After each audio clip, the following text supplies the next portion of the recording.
Ассалаумағалейкум қазақ елі. Біздер Жаңаөзендік порты азаматтары мемлекетіміздің болашағына алаңдай отырып, еліміздің тағдыры таразыға түсіп тұрған шақта билік тарапынан асығыс дайындалған, халықпен тиісті деңгейде талқыланбаған жаңа ата заңды референдумға шұғыл түрде шығарылуын құптамайтындығымызды, мұндай реформаларды қолдамайтындықтарымызды мәлімдейміз, яғни өз наразылықтарымызды білдіреміз. Атап айтқанда, ата заңымызда 32 жылдан бері қазақ тілі мемлекеттік тіл ретінде жазылғанымен, оған қосақтала ресми қатар қолданылатын тіл ретінде жазылған орыс тілі ана тіліміздің адымын аштырмай келеді. Қазақ ұлтының үлесі 80%-ға жуықтаған моноұлтты мемлекет бола тұра, түрлі желеумен орыс тілін мемлекеттік тілмен тағы да қатар қою билік басындағылардың өз мүдделері үшін жасаған қазақ тіліне деген қиянаты деп білеміз. Ата заңның 9 бабының 2 тармағы толық алынып тасталмағандықтан біздер қарсымыз. Ата заңның 53 бабында көрсетілгендей, депутаттардың құрылтайға тек партиялық тізім бойынша сайлануы нағыз әділетсіздік деп есептейміз. Бұл партия қатарында жоқ бұқара халықтың кемінде 90%-ын сайлауға түсу құқығынан айырады. Депутаттардың кемінде 50%-ы мажоритарлық жүйемен сайлануы тиіс. Шынайы тәуелсіз партиялар бүгінгі таңда түрлі кедергілер арқылы тіркеуге алынбауына байланысты бұл сайлаулардан да шет қалмақшы. Мұндай сайлау жүйесіне де қарсымыз.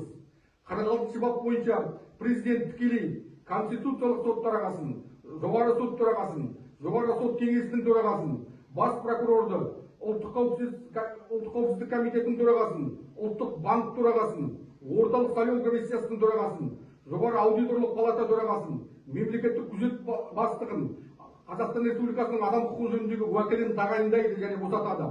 Ал бұдан өзге премьер-министрді, құрылтай спикерін, вице-президент лауазымдарын құрылтайдың келісімімен тағайындайды. Егер құрылтай егер мақұлдамаса, президент оны таратуға құқылы. Бұл парламенттің заң шығару тетігінде президентке бағынышты ету деген сөз. Өздерін таратып жіберместік үшін құрылтай әркез мақұлдауға мәжбүр болып отырады. Осы арқылы президент барлық өкілеттіктерді түгел өз қолына жоғарыландырды деп түсінеміз. Мұндай супер президенттік басқару жүйесіне қарсымыз. 48 бап бойынша президент өкілеттігін атқару барысындағы әрекет үшін қылмыстық және әкімшілік жауапкершілікке тартылмайды. Тек қана мемлекеттік обаздық үшін ғана жауапқа тартылады. Бұл сонда президент жемқорлық үшін, өкілеттігін асыра пайдаланған үшін, азаматтарды атуға бұйрық берген үшін сотталмайды деген сөз. Заң алдында Қазақстан Республикасының әрбір азаматы тең болуы тиіс. Сол үшін бұл ата заңға қарсымыз.